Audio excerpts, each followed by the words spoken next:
M yang kedua ialah material. Material. Apa dia? The stocks. Stocks. Stocks Okay. barang-barang dekat company tu. So material asset dia penting.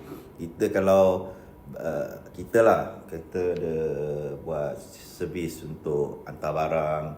Kita adalah satu tempat warehouse kita nak simpan barang kita kan. Ada masa dekat masa COVID kan. Kilangnya sama, tapi dia punya stok kita lebih-lebih sebab keluar. Wow. Sebab dia sampai demand dia very high. So tempat dia tak ada, dia tak sempat nak hantar ke keluar. Kalau ada masuk ke kilang tu, orang kena ambil lah untuk hantar ke last mile delivery kan. Right.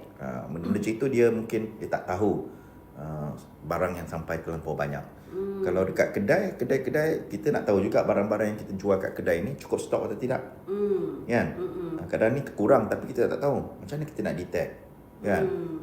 Jadi dekat shelf tu kadang-kadang kosong, biar kosong. Orang kedai kita masuk dalam, kita tengok tak ada barang, orang pergi kedai sebelah.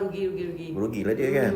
So dia kena tahu bila dia tengok ada barang tu stok rendah, dia boleh tahu.